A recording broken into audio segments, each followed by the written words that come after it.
Bienvenue dans Chronique de mes mondes intérieurs. Aujourd'hui, on plonge ensemble dans une séance d'exploration intérieure profonde, la 50e de cette saison 2024.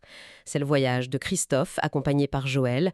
On va regarder ensemble les moments forts, les images puissantes et puis surtout les enseignements qui en ressortent. Et on terminera tout en douceur avec une création musicale née vraiment de l'énergie de cette séance. Alors, entrons directement dans le vif du sujet. Le début de la séance pour Christophe, ça a l'air assez particulier, non? Il écrit des images un peu fragmentées, en cobra sacré, puis un souffle d'or, et même cette sensation d'être un aviateur anglais perdu en Birmanie. Ça sent l'assez décousu. Oui, c'est souvent comme ça au début. Ces images initiales un peu surprenantes, décousues, ça indique souvent un état de transition en fait. Une sorte de déconditionnement. C'est comme si la conscience lâchait un peu ses amarres habituelles. L'identité, le temps, l'espace. Pour entrer dans quelque chose de plus fluide. Prêt pour l'exploration, quoi. L'aviateur perdu, l'âme qui cherche un corps. C'est vrai que ça évoque une quête, une recherche de repères peut-être, tout en étant dans un état très flottant. C'est ça. Et il parle d'un couloir du temps, silencieux, sans affect. Ça, c'est intéressant. Oui, ce silence sans affect. Qu'est-ce que ça peut signifier dans ce contexte? Ça peut être justement cette posture d'observateur, un peu détaché, désidentifié. C'est nécessaire pour pouvoir regarder ses propres mécanismes sans être tout de suite emporté par l'émotion. Ça favorise une certaine clarté. Une distance pour mieux voir.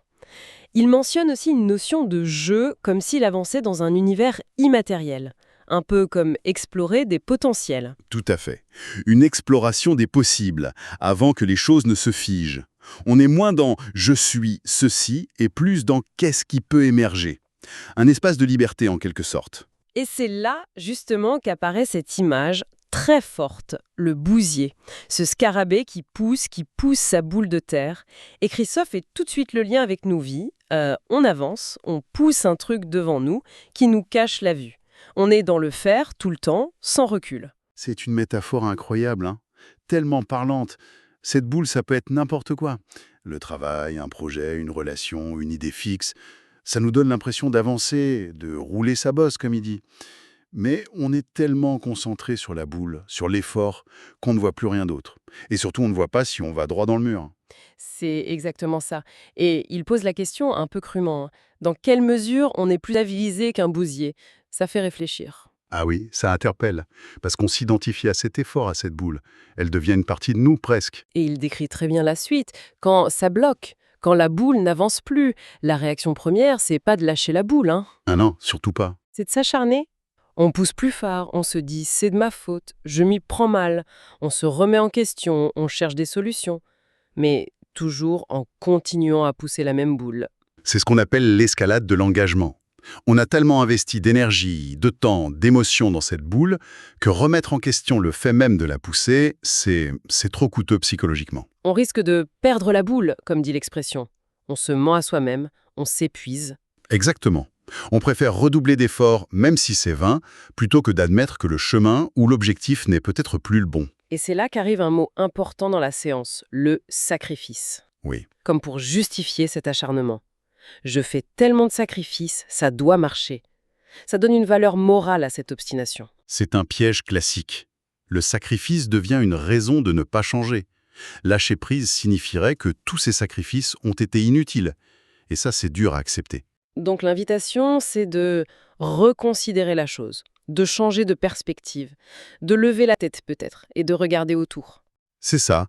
Oser se demander, est-ce que cette boule vaut vraiment tout cet effort?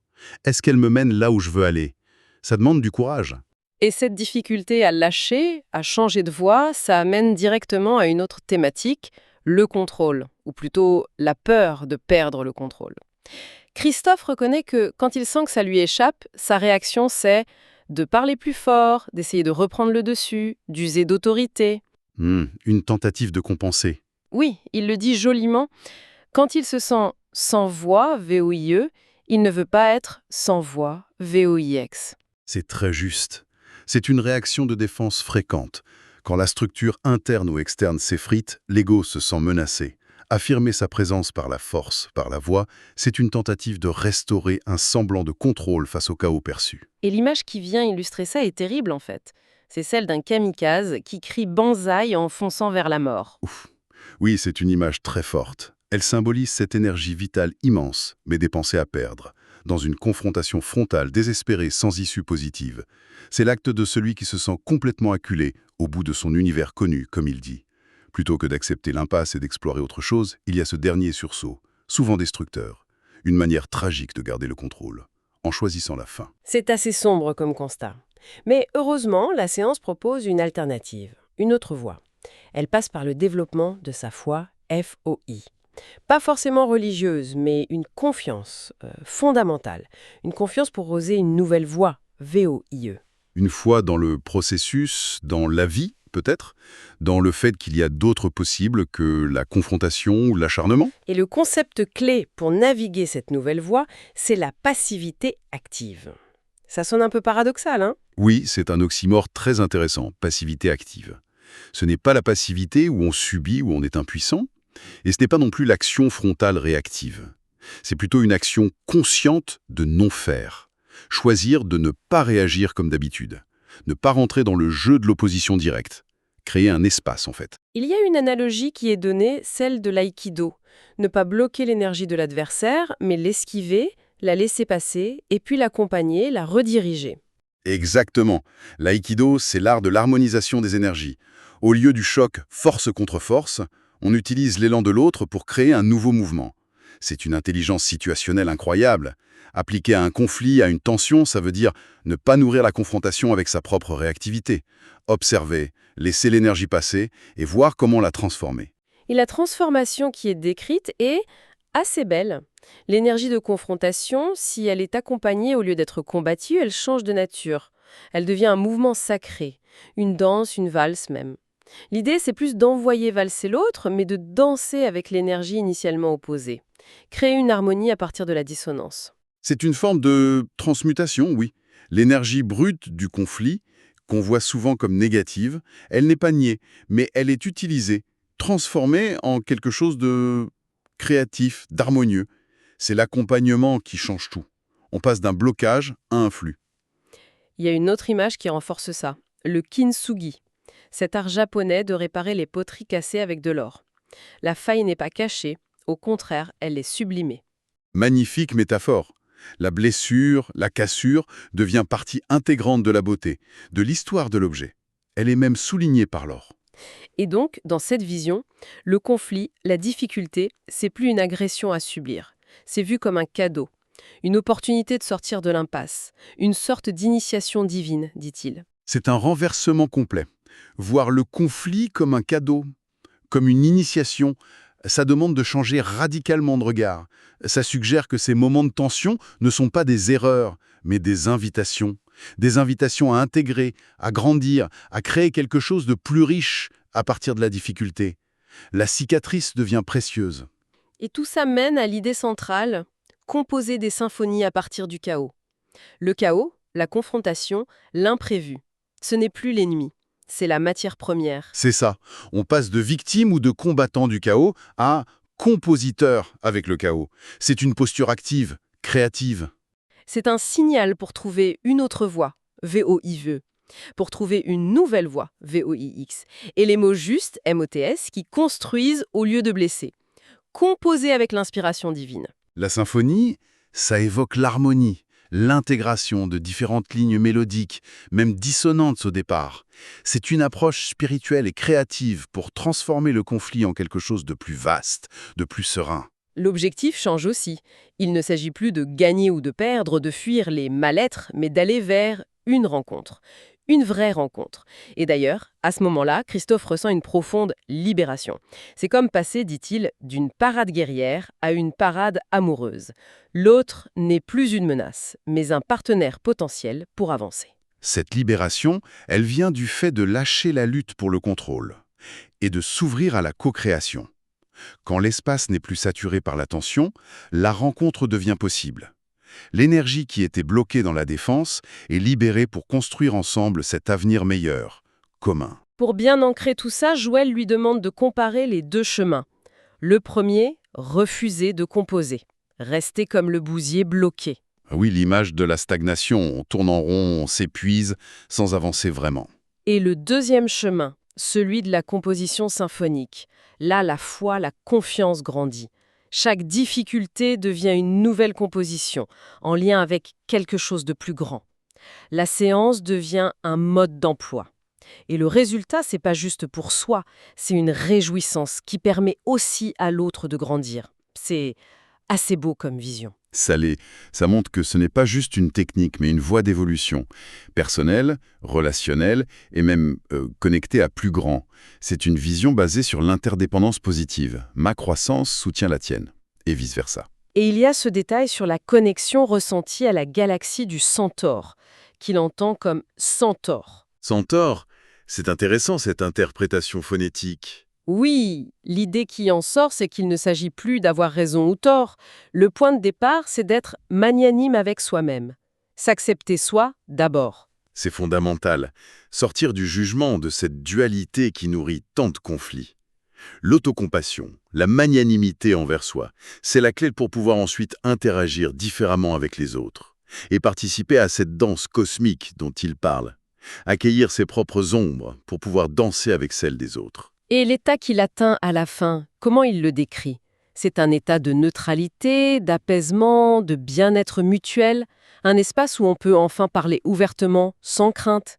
Il utilise l'image du lézard au soleil, ce besoin de se réchauffer à une source inspirante, divine. Cette neutralité, ce n'est pas un vide, c'est plutôt un état d'équilibre, de disponibilité, un terreau fertile. C'est à partir de là que la vraie communication, la mutualisation des énergies pour un monde plus serein, peut naître. Ils sont aussi un soin en cours, une détente physique, notamment au niveau du tronc cérébral. Oui, c'est significatif. Le tronc cérébral, c'est lié aux réactions de survie primaires. L'apaiser, c'est sortir du mode lutte ou fuite. Et ce bien-être qui dépasse le corps physique. Oui, il dit que ça s'étend au-delà. C'est une perception fréquente dans ces états, une prise de conscience de l'interconnexion, que notre état intérieur rayonne. Un état d'être expansé, en quelque sorte. Et après la séance, les réflexions continuent. Il fait le lien avec la série Kung Fu. Le maître appelait son élève Petit Scarabée. Ah oui, excellent, la boucle est bouclée.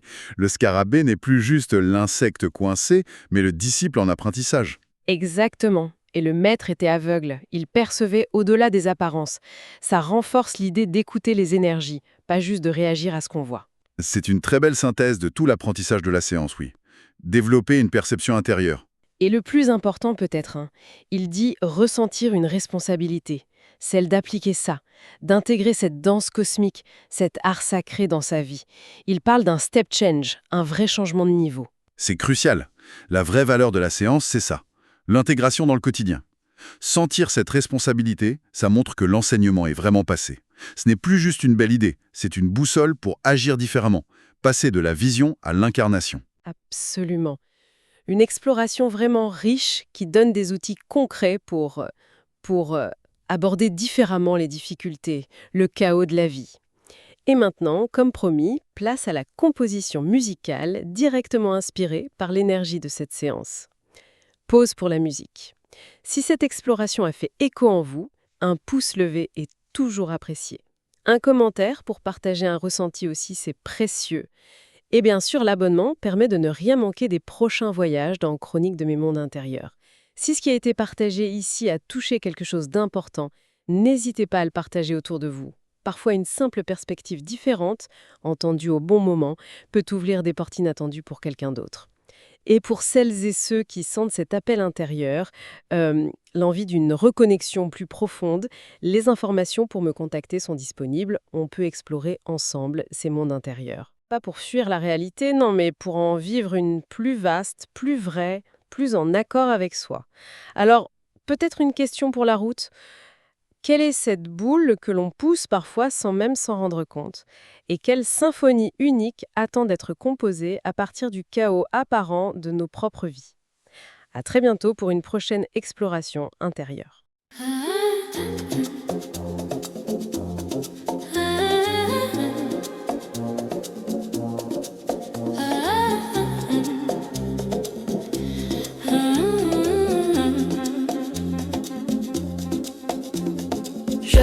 Je suis l'écho de tes pas dans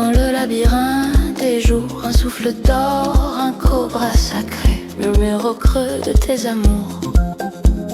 J'étais l'aviateur perdu en Birmanie sous la pluie, mes ailes brisées, mon cœur en feu à la recherche d'une vie. Un chaos de couleurs, de cris, de rires, un chaos de couleurs, de cris, de rires. Mais dans le bruit, j'ai trouvé la note, une mélodie qui m'a sauvée. Le chaos n'est qu'une partition que l'âme peut enfin danser. Oh, oh, oh. Symphonie. Oh, oh, symphonie. Du bousier au compositeur, je transforme le chaos en vie. Oh, oh, symphonie. Dans chaque ombre, une lumière, dans chaque cri, une prière.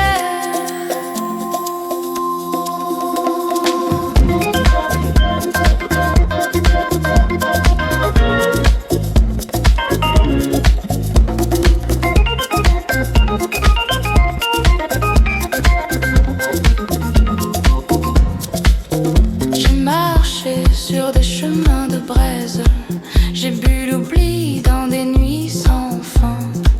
Mais le souffle d'or m'a montré la voie, et j'ai dansé jusqu'au matin. Le chaos n'est qu'une partition, le chaos n'est qu'une partition. Je suis l'écho, je suis la note, je suis le vent, je suis la mer. Dans chaque pas, une nouvelle porte, dans chaque souffle, un nouveau mystère. Oh, oh.